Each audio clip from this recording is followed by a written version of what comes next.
Welcome to our lesson over trigonometric identities. In this video, we will simply learn what these three types of identities are: the reciprocal, quotient, and Pythagorean.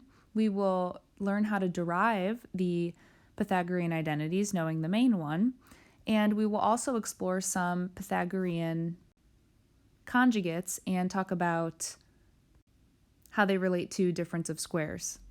Then finally, we will conclude the video with 6 examples of verifying some identities using all of these ideas right here. We know that a reciprocal means 1 over itself, so the reciprocal of 4 is 1/4. We have also learned that these 6 trigonometric functions each have sort of a pair that they go with. So for example, tangent and cotangent are the reciprocals of one another. We could actually write this reciprocal identity in a basically identical way and write that the tangent of theta is actually 1 over the cotangent. So you could argue, I guess, that there's 3 reciprocal identities or 6 total.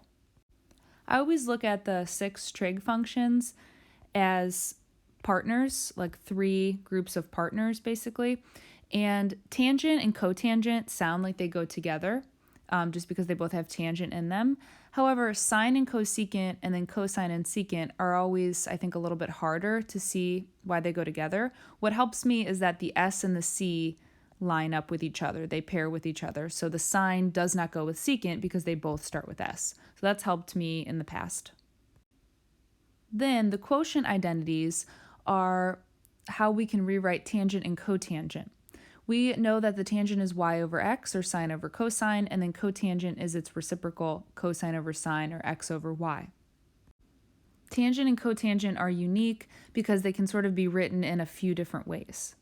Let's take a look now at the Pythagorean identities. We have our main Pythagorean identity, which is sine squared plus cosine squared equals 1. And then we have 2 more down here. Note that they both involve 2 trig functions squared and a 1. However, sine squared plus cosine squared is the only one that equals 1 when we add 2 things together. The others have 1 added to the squared trig function equaling the other squared trig function. Let's look and see how we can actually derive these other 2 Pythagorean identities with just knowing the first one. This is our main Pythagorean identity. We know that sine is the y coordinate and a cosine is the x coordinate. Y squared plus x squared equals 1, or normally we'd say x squared plus y squared equals 1. That is actually the equation of the unit circle, since our unit circle has a center at 0, 0 and a radius of 1. All of our coordinates on the unit circle will work for sine squared plus cosine squared equals 1. That is where we actually get this Pythagorean identity. This is the most important identity probably out of all of them, just because it's sort of like our home base and we can derive the other 2 Pythagorean identities from this one. But before we do that, I want to just show how we can actually write this in 3 different ways. Let's say we wanted to solve this for sine squared. We would subtract cosine squared from both sides to obtain sine squared equals 1 minus cosine squared. I'm just rearranging it. This is not a new identity, it's sort of just a rearrangement of our original. Then in a similar way, we could start at our original and solve for cosine squared. In order to do that, we would have to subtract sine squared in a similar way, and therefore we get that cosine squared equals 1 minus sine squared. So this is our main Pythagorean identity, and these are kind of like 2 smaller parts of it that we can get from the main one. Now we want to actually get the next Pythagorean identity, which, as we saw previously, is tangent squared plus 1 equals secant squared. What we're going to do is start off with the one we do need to have memorized: sine squared theta plus cosine squared theta equals 1. Now notice I don't always say theta, I can just say sine squared plus cosine squared equals 1. You can choose to say theta, you could choose to have an x in here, it does not really matter that much. Okay, let's get the next one. We want to get tangent squared plus 1 equals secant squared. How can we do that? Well, we start with our grand poobah here, our main trig identity, and then what we're going to do is actually divide all 3 terms by the same thing. We are going to divide all 3 terms by the cosine squared of theta. So divide all 3 terms by cosine squared. We can do this because we're doing the same thing to each term. Now we know from experience that this is one of our identities. This is the reciprocal identity. Sine over cosine is actually equal to tangent. So sine squared over cosine squared is equal to tangent squared. So here we'll get tangent squared. Then cosine squared divided by itself is 1. Then this final term right here, 1 over cosine squared, is actually a reciprocal identity. 1 over cosine is secant, so in a similar way, 1 over cosine squared is actually secant squared. Those reciprocal and quotient identities work even when everything's squared. Our output is just also squared. So this is actually the second Pythagorean identity that we just saw, and we actually derived it from our original Pythagorean identity, sine squared plus cosine squared equals 1. Now, in a very similar way to what we did previously, there's actually 3 different ways that we can write this just from rearranging. So let's say we wanted to solve this for tangent squared. We'd have to subtract 1 from both sides, and so we have tangent squared equals secant squared minus 1. Now, finally, we can solve it for 1 by subtracting tan squared from both sides. I'm actually going to start by writing the secant squared minus tangent squared equals 1. So these are just, again, the 3 different ways, or rather 2 alternate ways of writing this Pythagorean identity, just from a tiny bit of algebra. Our last Pythagorean identity is 1 plus cotangent squared equals cosecant squared. So once again, we're going to start with our original Pythagorean identity, sine squared plus cosine squared equals 1. Now in this case, we want to get 1 plus cotangent squared equals cosecant squared. So in order to get the 1 here, we can clearly see that we have to divide this time by sine squared. When we divide one term, we need to divide them all. So we'll divide all 3 of our terms by sine squared theta. And this is how we can derive that third Pythagorean identity that we want.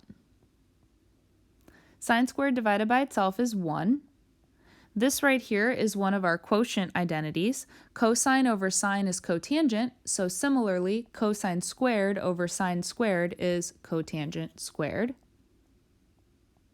And lastly, this is a reciprocal identity. The reciprocal of sine, or 1 over sine, is cosecant, so the reciprocal of 1 over sine squared is cosecant squared. This is our last Pythagorean identity of the 3, and once again we've derived it from our original Pythagorean identity, sine squared plus cosine squared equals 1. Lastly, in a similar way, we can rearrange a few things. So let's say we wanted to solve for cotangent squared. Cotangent squared equals cosecant squared minus 1. Then if we wanted to solve for 1, we would have cosecant squared minus cotangent squared equals 1. So here we have all 3 of our Pythagorean identities plus the extra 2 ways each that they could be arranged or written. So be sure that you have these written down in your notes. The 3 Pythagorean identities are the most important.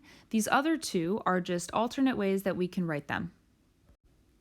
Now, what good is learning all of these neat identities, if not to do some awesome problem solving with them? Let's take a look at these first 2 problems. What we need to do is verify. It says verify the identities. What that means is just verify that these 2 things equal one another. What we want to do is make both sides of our equal sign equal the same thing. Now, how you do that is completely up to you.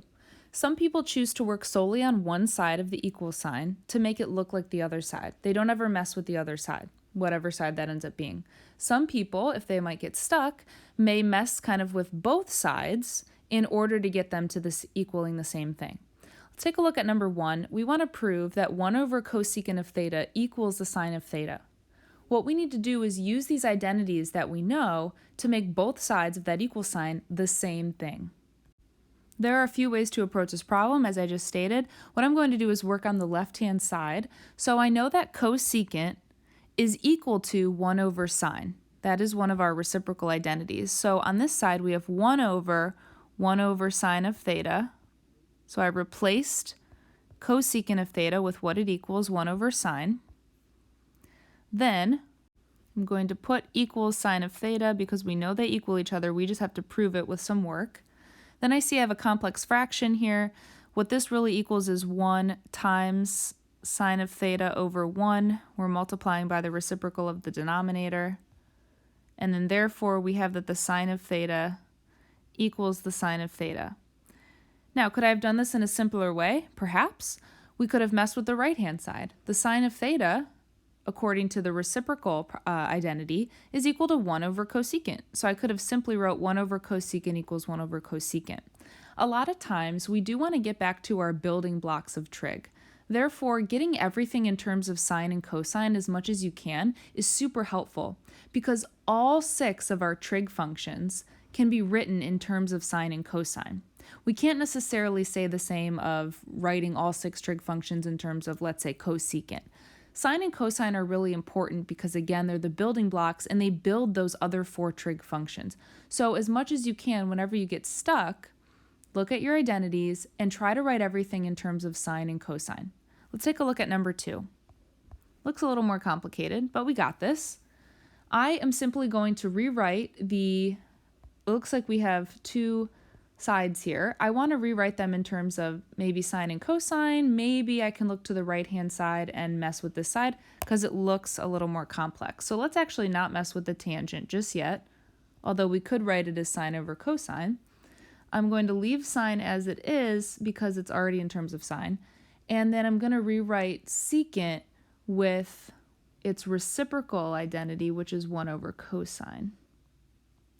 So now, on our right-hand side, when we multiply those two together, we'll have sine over cosine. And then from here, it's up to you with how you want to write this.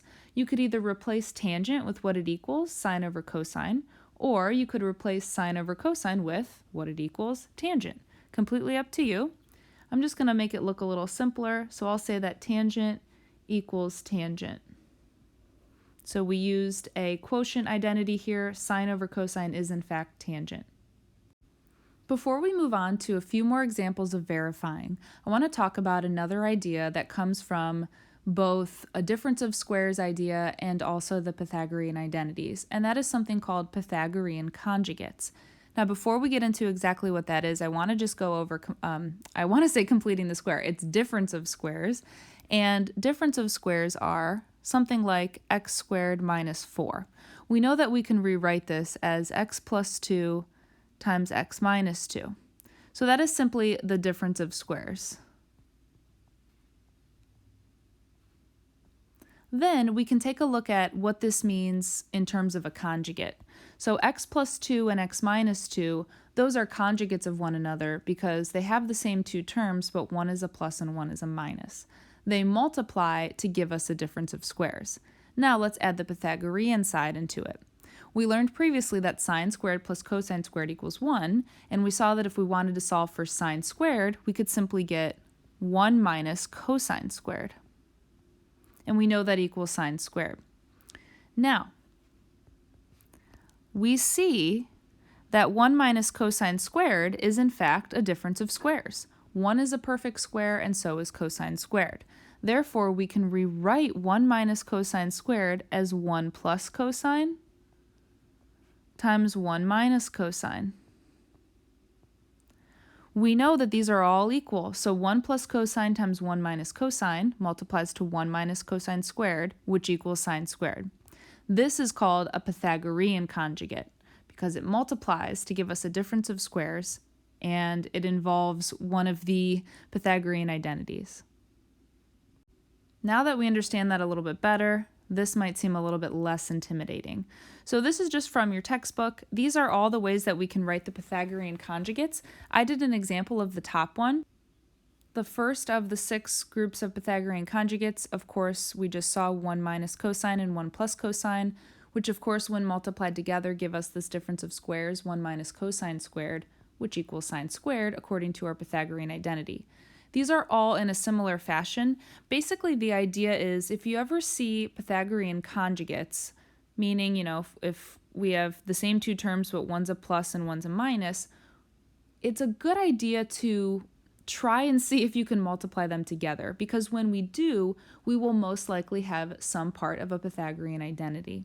That is why it is important to not only have a reference sheet available when you're working on these verification problems, but also to sort of start to see these patterns. So Pythagorean conjugate, most likely when multiplied together, will give us a part of a Pythagorean identity. Let's keep going with these verifying. In number 3, we can see that we have Pythagorean conjugates, secant minus tangent, and then it is being multiplied by its conjugate secant plus tangent. Now when we multiply those two together, which of course I'm going to mess with the left side of this equation because the right side is just 1. So we're just going to leave the right side to be 1. When we multiply it together, we'll do secant times secant, and then if we do our outsides times our insides, they cancel out. And then our last times our last will give us minus tangent squared. So when multiplying these together, we'll have secant squared theta minus tangent squared theta. We want to show that that equals 1. Well, according to this that we saw on the other slide, one of our Pythagorean identities is tangent squared plus 1 equals secant squared, and when we rearrange that a bit, we have secant squared minus tangent squared does in fact equal 1. So completing this identity, we replace secant squared minus tangent squared with what it equals, and we have verified this identity. Remember, you have not verified something unless both sides of the equal sign are exactly the same. So even though this is true, so was this. The idea is not necessarily to solve anything. We're not solving anything. We're not solving for theta. We're not trying to isolate anything. We are trying to prove that something is true by making it simpler. We do that by using these identities. In number 4, we kind of go from 0 to 100. This one looks a lot crazier than the other 3 we've done.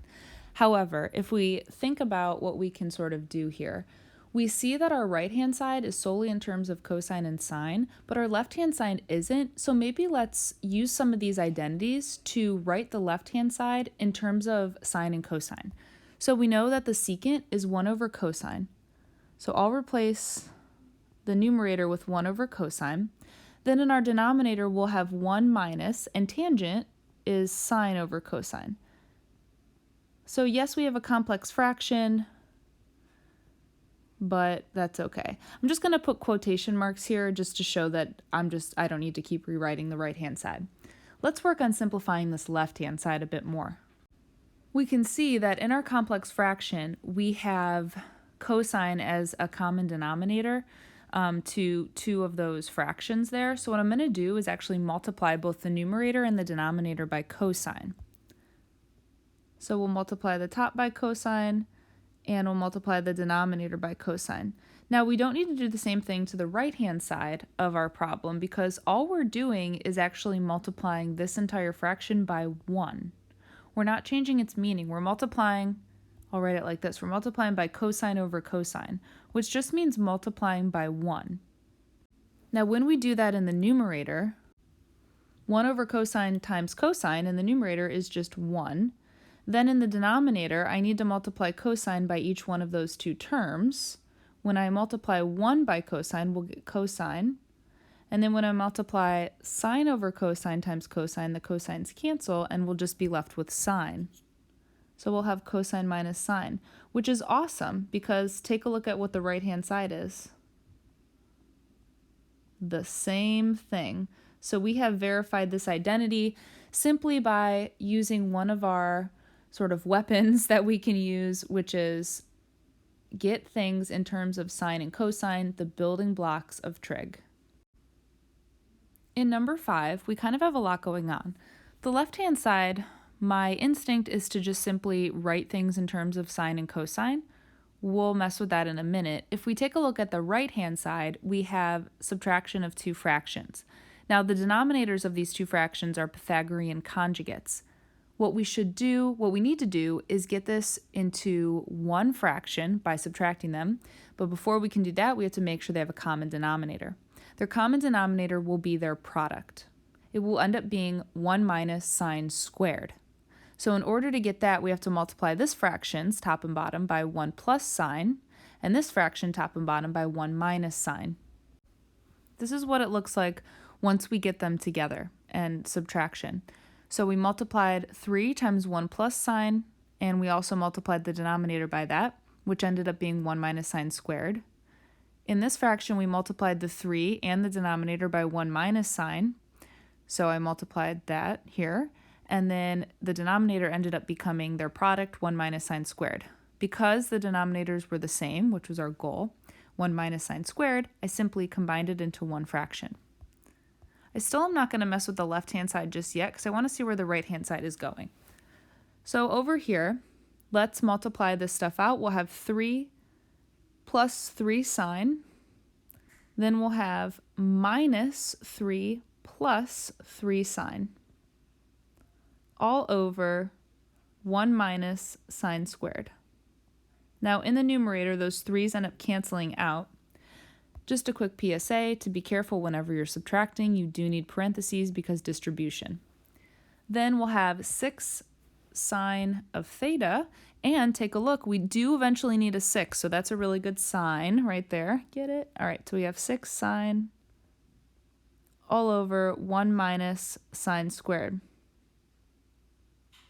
Now on the left-hand side, perhaps we can mess with something just a bit. So let's look over here.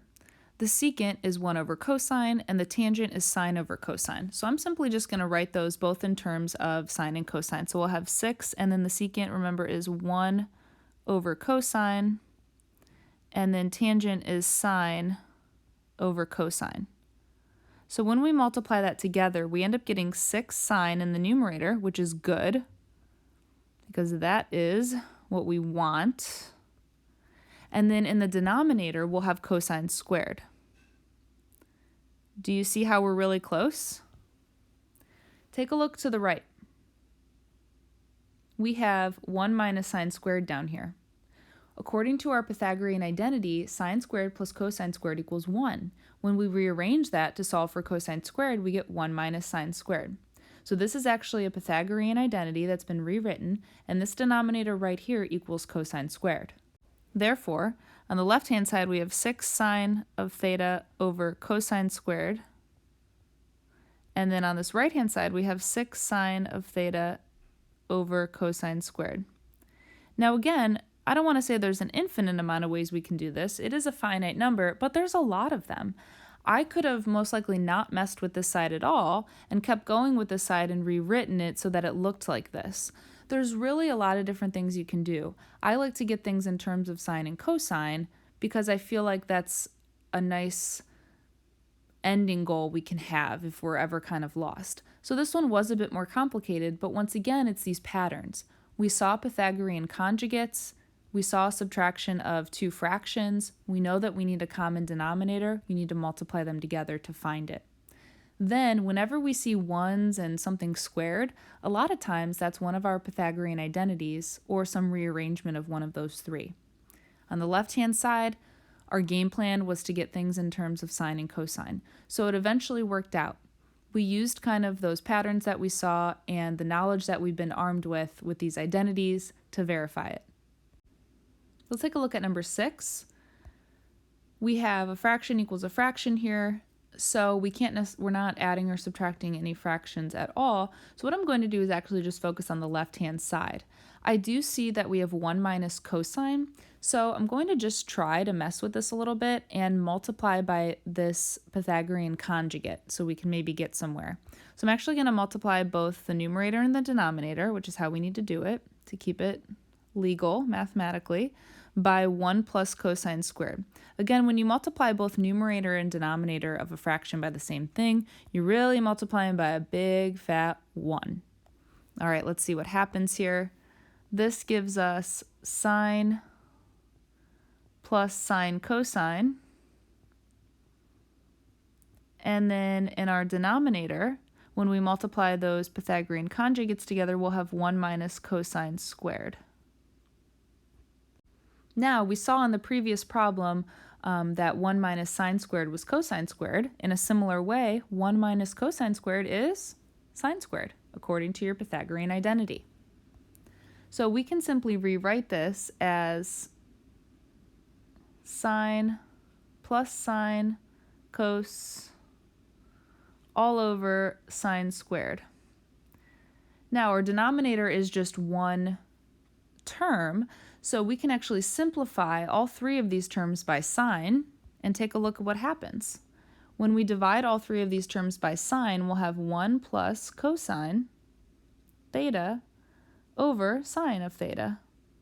So we just got our left side to equal what the right side equals.